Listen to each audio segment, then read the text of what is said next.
तो भाई जर्मनी के किंडरगार्टन किस तरह के होते हैं और आप किस तरह से बच्चों के लिए अप्लाई कर सकते हैं किंडरगार्टन के लिए और क्या क्या रिक्वायरमेंट्स होती हैं, तो मैं इस बारे में आज आपको थोड़ी सी इन्फॉर्मेशन दूंगी। तो भाई चैनल को अभी तक आपने सब्सक्राइब नहीं किया तो please do subscribe the channel, like the video और एक अच्छा सा कमेंट कर दीजिएगा। तो जी शुरू करते हैं आज का व्लॉग। यहीं से उम्मीद है आप सब बिल्कुल ठीक होंगे, खैरियत से होंगे, मज़े में होंगे। तो भाई मुझे जर्मनी में रहते हुए हो गए हैं तकरीबन 2 साल, और मैं जब यहाँ आई थी तो मैंने यहाँ पर आते ही जो है वो इब्राहिम के लिए किंडरगार्टन देखना शुरू कर दिए थे, मगर अनफॉर्चुनेटली मुझे यहाँ पर उसके लिए किसी भी किंडरगार्टन में स्पेस नहीं मिली। जहाँ भी मैं अप्लाई करती थी वो सब रिजेक्शन दे देते थे और यही कहते थे कि अभी 1 ईयर वेट करें और अभी नहीं पता, जब हमारे पास जगह होगी तो हम आपको देंगे। करीब करीब तो क्या किसी दूर के कीटा में भी मुझे कहीं इब्राहिम के लिए जगह नहीं मिली।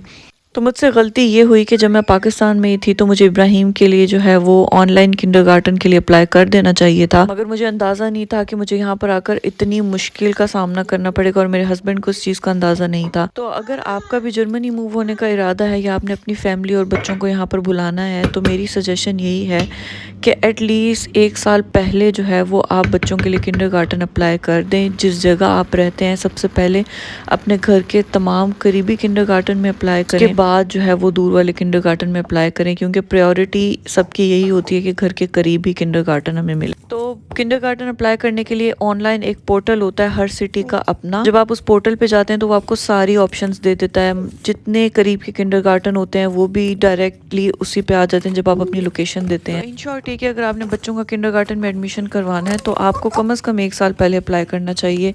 और मुंतहा जब पैदा हुई थी तो मैंने मुंतहा का पैदा होते ही किंडरगार्टन के लिए अप्लाई कर दिया था और अब मुंतहा का भी एडमिशन हो चुका है। और जब मुंतहा 1.5 ईयर की हो जाएंगी तो खैर से ये भी किंडरगार्टन जाएंगी। खैर इब्राहिम के किंडरगार्टन के लिए मैंने बहुत सारे कीटाज में अप्लाई, तकरीबन 40 to 50 कीटाज में मैंने अप्लाई किया, जिसमें से मुझे सिर्फ 3 कीटाज का रिस्पॉन्स आया और उनमें से एक कीटा को जो है वो शॉर्ट लिस्ट किया गूगल पर रिव्यूज़ देख देख कर। किंडरगार्टन सेलेक्ट करने से पहले जर्मनी में आपको जो है वो रिव्यूज़ भी देखना बहुत लाजमी है। रिव्यूज़ मैटर करते हैं, वो इसलिए कि आपको देखना होता है कि बच्चों को जो है वो किंडरगार्टन वाले कुछ सिखा रहे हैं, वो क्या एक्टिविटीज़ करा रहे हैं, आपका बच्चा कुछ वहाँ से सीख रहा है, उसमें ग्रूमिंग हो रही है या नहीं हो रही, और वो जर्मन सीख रहा है, उसको बोलनी आती है, वो कुछ कुछ मतलब कोशिश करता है बोलने की। तो इस वजह से मैंने इब्राहिम के रिव्यूज़ देखे थे। हालांकि ये कीटा हमें घर से बहुत दूर पड़ता था मगर इसके रिव्यूज़ बहुत अच्छे थे तो इसलिए हमने यही सेलेक्ट किया। तो आज मैं इब्राहिम को कीटा से लेने आई हूँ तो मैंने सोचा कि आपको इब्राहिम के कीटा का विजिट भी करवाऊँ और थोड़ी सी इसके बारे में इन्फॉर्मेशन भी दूँ। अच्छा, और अगर आप जर्मनी में न्यू हैं और अभी आपने अपने बच्चों का किंडरगार्टन में एडमिशन कराना है तो मैं आपको एक चीज़ बताती चलूँ कि कुछ वैक्सीनेशन होती हैं जो बहुत ज़रूरी होती हैं और उस वैक्सीनेशन के बगैर जो है वो बच्चे का एडमिशन नहीं होता किंडरगार्टन में। वो वैक्सीनेशन आपको हर सूरत जो है वो बच्चे की करवानी पड़ती है। एक सवाल जो है वो सबके जहन में बहुत आता है किंडरगार्टन्स के हवाले से कि क्या किंडरगार्टन जो है वो बच्चों के लिए सेफ नहीं है और बच्चों का किस तरह से ख्याल रखा जाता है।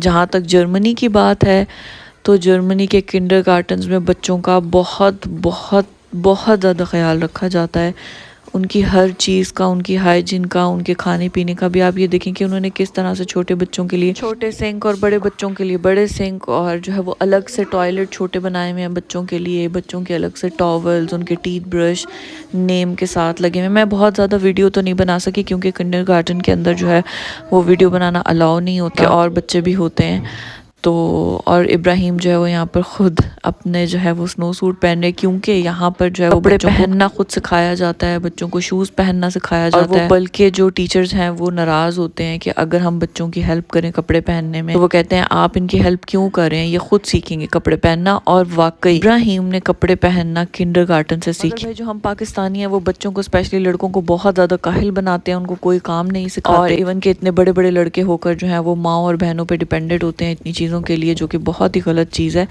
मगर यहाँ पे इस तरह का बिल्कुल भी कुछ नहीं है। लड़के हों चाहे लड़कियां हों उनसे सब काम कराए जाते हैं किंडरगार्टन में। यहाँ तक के बाहर गार्डन में जब बच्चों को खिलाने के लिए लेकर जाते हैं तो उनसे वहाँ सफाई भी करवाई जाती है। और भाई एक सबसे बड़ी चीज़ जो जर्मनी के किंडरगार्टन्स में है, मुझे नहीं पता बाकी कंट्रीज़ में है या नहीं, यहाँ पे आप बच्चे को खाना लंच साथ नहीं दे सकते। बच्चे को घर से कुछ भी लाना अलाउ नहीं होता। किंडरगार्टन वाले अपना ही खाना बच्चों को देते हैं। बच्चों का रोज़ का मेन्यू होता है और वो मेन्यू जो है बाहर बोर्ड पर लगा देते हैं। अब खाना चाहे जैसा मर्जी फीका हो, बच्चों को अच्छा लगे या ना लगे, तो वो बच्चों को खाना पड़ता है, क्योंकि उनकी जो है वो हाइजीन के बहुत प्रॉब्लम्स होते हैं। वो बच्चों की ब्रेड तक खुद अपने किचन में बेक करते हैं। मैंने इब्राहिम का किचन देखा है कि अपने शेफ़ हैं जो कि बच्चों का खाना बहुत ही हाइजीन तरीके से बनाते हैं, क्योंकि बच्चों को वहाँ पे वाइट ब्रेड देते हैं, ना ही वाइट आटे की बनी हुई कोई चीज़ देते हैं, सिर्फ ब्राउन ब्रेड बच्चों को देते हैं। बॉयल सब्जियां और फिश, बॉयल राइस और इस तरह की चीज़ें देते हैं। कोई भी अनहेल्दी चीज़ बच्चों को किंडरगार्टन में नहीं दी जाती। तो भाई किंडरगार्टन से रिलेटेड और भी बहुत सारी बातें जो कि मैं एक ही वीडियो में तो कवर बिल्कुल नहीं कर सकती, तो इंशाल्लाह नेक्स्ट किसी वीडियो में मैं आपसे शेयर करूँगी। इब्राहिम को कीटा से लाने के बाद मैंने खिलाया बच्चों को खाना, और खाना मैं घर से बना कर गई थी। और ये है जी हमारी शदीद किस्म की टफ रूटीन। आज का व्लॉग करते हैं यहीं पर एंड। चैनल को सब्सक्राइब और लाइक करना बिल्कुल ना भूलिएगा। मिलते हैं नेक्स्ट व्लॉग में, तब तक के लिए अपना ख्याल रखिएगा। अल्लाह हाफिज़।